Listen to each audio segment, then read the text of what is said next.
recording a bunch of these back to back to back to back. I had a ball doing Saturday's episode. If you missed it, check it out. A lot of fun, except for the major icky part in the middle there. If you heard it, you know what I'm talking about. Hi, I'm Johnny Mac with your daily comedy news. Ricky Gervais has banned ice. Yeah, you can't have ice at his show. He said the sound ruins the flow of stand-up. The ban was in full effect as Ricky was testing out some jokes at London's Leicester Square. One theatergoer was told by staff, "I'm sorry, we can't serve ice in any of our drinks. Ricky's told us not to. He says he doesn't like the noise." An audience member joked, "He's a perfectionist, but he needs to chill out." Well, you can't chill out if you don't have any ice. Ricky has also beefed up his security. A little concerned after the recent attack on Salman Rushdie. A source says Ricky has employed his own security guards for the gig so he can have a laugh and relax in the knowledge that he's safe. He hasn't wasted any expense. They're the real deal, and they're positioned in the aisles and around the stage, keeping a close eye on audience members. Also, no glasses or bottles are being served in the venue to ensure his maximum security. A source told The Sun, Ricky isn't taking any chances, so if you like comedy with a warm drink in a plastic cup, Ricky Gervais might be the show for you. All right, Chris Rock and Dave Chappelle, they're in London. They are touring together. The Guardian asks, with background noise so loud and the claims of their numerous hype men ringing in our ears, can the pair's comedy possibly make itself heard? It can, particularly Chris Rock's, with the caveat that much of it is rehashed from his recent Ego Death Tour. Wasn't this kind of the same tour? He's stronger here than in that solo show, with some of the lesser domestic material culled and a tighter focus on his antic comedy and often nuanced thinking about sociopolitics. His race material runs provokingly counter to current pieties as he considers Meghan Markle's naivete, and in a routine fruitfully developed since the spring, the Kardashians, quote, loving black people more than black people love themselves. A riff on dating post-Me Too culminates in a very effective sketch demonstrating that all sex looks bad in court. When addressing sex and gender, writes The Guardian, Chris Rock's outlook is not always the freshest. He admits as much here and makes an effort to soften the harder edges of his occasional chauvinism. Dave Chappelle shares many of Chris Rock's assumptions. Specifically, women's role is to spend men's money and be thankful, but makes no apology for it. Chris Rock sees the funny side of male behavior. Chappelle celebrates and even solemnizes it. Chappelle has a closing routine in which, all joking apart, he holds up the Chris Rock versus Will Smith fracas as an emblem of maleness. Quote, this is what men do. The Guardian writes, that's Chappelle for you. No comic is so skilled at hanging you from their every word. None can switch so seamlessly from preaching to comedy then back again, but the charisma isn't always backed up by strong material. In this set, bookended by visits, the 49-year-old made to ex-boxer Floyd Mayweather's Las Vegas breasty bar. A story about a brush he once had with Russian mobsters is all skilled raconteurship and minimal content. A lot of the set draws its charge from Chappelle's unsentimental honesty about his masculinity, the trips to strip clubs, the cheating on his wife, the beating melted out to the man who recently assaulted Chappelle on stage in L.A. He knows you're not supposed to take pride in the behavior, but there are laughs to be had, if not the most savory, in the knowing and the doing it anyway. Chris Rock has fresh material on Will Smith. The joke, did that stuff hurt? This MFer played Ali.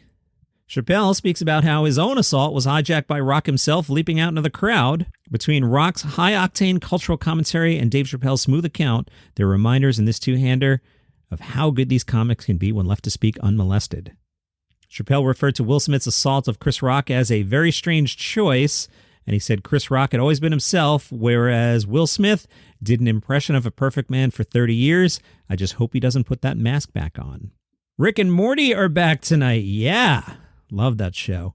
This from The Wrap. Rick and Morty fans were happy to learn in 2018 that the series had been renewed for an additional 70 episodes, which is just awesome and insane. But now that creators Justin Roiland and Dan Harmon are about halfway through that order, how are they feeling about the show continuing to run? Roiland told The Wrap, I think the show could run forever. The show could run as long as we wanted to. Dan Harmon, in a separate interview, said theoretically Rick and Morty could continue for 1,000 episodes. He said, it just feels infinite. That's the kind of the easy part. And I think it might be the cause of some frustration on the fans' part because my original commitment to just, I think, a good TV show is one that lasts 1,000 episodes. You don't design a paper airplane to land at a certain spot or distance for you. A good paper airplane is the one that stays in the air forever. And that's impossible, but you fold it in a way that that's the goal. There was never a conceived endpoint for the show. Harmon says, that's the nice thing about Rick and Morty. I feel like from episode 1-4, there's always been a commitment in the DNA of the show to not engage in so much soap opera-ness that there's an inevitable conclusion coming. You know, Mulder's going to find a sister and he won't have a reason to do X-Files anymore. We don't really have that. We've certainly got elements that can only happen once as far as revelations about Rick and stuff like that, but I do believe the adventures can go on for theoretically 1,000 episodes. Rick and Morty is now on a schedule to release a season a year. Harmon said, that's the strangest thing I've ever said about the show, and it still feels unreal to say it, but we'll be doing a season a year now. I still don't understand how that's possible, but that's why it never happened on my watch. Showrunner Scott Martyr is able to keep us on a schedule that mostly involves being so ahead of schedule that we can actually release things in a timely manner. Royland said, we're also not trying to do what The Simpsons is doing, and we're doing less episodes than The Simpsons. I think we could easily run this thing in a season 20 if we wanted, if the network wanted, and if the fans wanted. Our foundation is so broad. We've got the multiverse. We've got any sci-fi concept we want. There's too many ideas, so it wouldn't be for lack of content in a show like this. Rick and Morty, Adult Swim, tonight, baby. Tig Notaro is joining Apple TV Plus's The Morning Show. She'll play Amanda Robinson. That's the chief to Paul Marks. Marks is a businessman played by John Hamm who wants to buy the network that airs The Morning Show. I watched like an episode and a half of The Morning Show when it was new and Steve Carell was on the show, and I wasn't feeling it. Should I go back in on this? Because Tig Notaro and John Hamm is a pretty good combo, although, time out. I'm a big Trekkie, and I hate Star Trek Discovery. So when I saw Tig Notaro doing TV, I kind of went, because of that Star Trek Discovery hatred that I have. The show's just terrible. It's the worst Star Trek ever made. So I don't know. I'll have to get over it and go back to liking Tig Notaro on TV shows. Just for Laughs is doing a show in virtual reality. You can watch in Horizon Worlds or on Facebook or Instagram on September 9th. Set in the round, Just for Laughs presents Surrounded. Completely unscripted, Nicole Byer, Nikki Glaser, Pete Holmes, Fortune Feimster, Moshe Kasher, Natasha Leggero, and Moses Storm. Great lineup. Create an impromptu evening of stand-up comedy where all the jokes are based on the audience that literally surrounds them at Just for Laughs Montreal. This VR show will be on September 9th. And from the Chicago Reader, the Laugh Factory prepares to go all in with accessibility in comedy. An upcoming showcase will feature comedians with disabilities and accommodations for patrons. Nicholas Dunnigan was an intern a few months ago at Chicago's Laugh Factory, and he says, then one day we had a show that was entirely in Portuguese, and this regular came in, and I seated her, and I told her, hey, just so you know, the show's entirely in Brazilian Portuguese, and she was like, okay.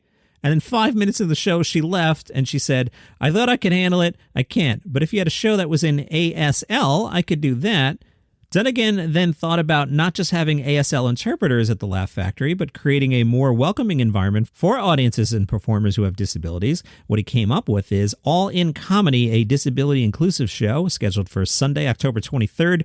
The lineup will be comprised entirely of comedians with disabilities, and there will be ASL interpreters, large print menus for guests with visual impairments, and dim lighting for patrons with sensory sensitivity. Originally, Dunnigan thought the showcase might be, quote, half comics who did live with disability and the other half who just worked really well with ASL interpreters. But as he dove into watching clips, he realized it would be easy to bring in enough comedians with disabilities to create a full lineup. Most of the performers will be local, with the exception so far of Michigan-based comic Jacob Barr. I actually met him at the open mic at Laugh Factory. He went up after me. He killed. He was so funny. I bought him a drink. I told him I was doing the showcase, and he was so excited. As for ASL interpretation, Dunnigan notes he's looking for interpreters that have worked with theater. Quote, interpreting theater and interpreting comedy, that's kind of very close together. It's all about the bridge. It's all about the timing. It's all about the delivery, whether you're doing Death of a Salesman or you're telling a penis joke. And that's your comedy news for today.